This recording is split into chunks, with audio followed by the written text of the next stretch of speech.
Okay, hi guys, Mr. Who's the Boss here, and this is my full review of the Smartwatch.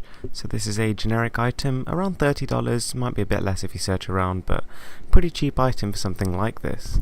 So the packaging was pretty awful. It was more like it was presenting some sort of toy than a high-tech gadget, but the actual thing inside looks pretty nice, I have to admit. Also, the build quality is top-notch. It's covered in this beautiful matte finish with a glass front and an OLED screen. There's also stereo speakers on the front with a built-in mic. And the whole thing is very solid. There's no creaking, and it doesn't feel like it's going to break at all. On the inside there's actually a heart rate sensor. It detects your pulse, and then from that will work out your heart rate. And my one main complaint with this is that it doesn't extend, which is understandable for this kind of piece of kit, but means that it won't fit everybody. But overall, I'm pretty impressed. Alright, so setting up the actual Bluetooth watch is actually more straightforward than I thought it would be. You simply get your phone, the LG G3 in this case, which I'm very much enjoying by the way. You just navigate your way to Bluetooth settings, turn it on, and then pair with the device. It's very straightforward, and it does work as expected. Now, as you can see, the screen on the watch doesn't actually take up the whole face of it. It's actually just a small box in the middle, which is enough to see what's going on, but it's not exactly a pleasant experience because it's low resolution, kind of cramped, and a little bit difficult to read sometimes. Furthermore, the screen is black and white, but then again, this is only $30, so I guess we should lay off the sort of complaints. Alright, so taking a closer look at the interface, on the home screen you'll basically have a calendar and a watch.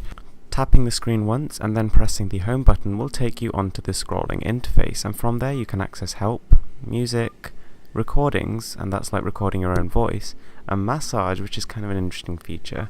And basically what this does is when you turn it on, it'll basically just put the watch on constant vibrate, which is, I guess it's kind of impressive that they've also included vibrate along with all the other stuff.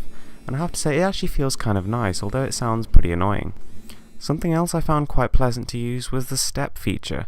So this will basically count the number of steps, meters you've walked, and calories, and I was pretty skeptic about this. I didn't think it would work, but after a very brief walk around my house, you can actually see it's picked it up pretty well, and every time I took a step it counted. Now I think one of the main features that people are going to be interested in is the actual calls, and the way this works is you can basically scroll through an alphabetical list of your contacts like so, and then just select one and call them, and it does work.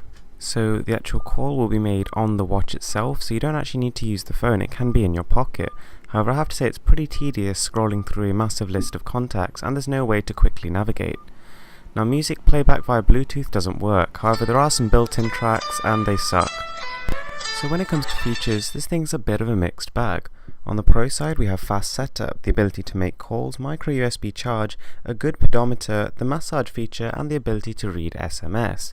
However, the disadvantages are the small screen, the lack of music playback via Bluetooth, and the sluggish UI and controls. You're definitely not getting a premium experience, but then again you're not paying for one.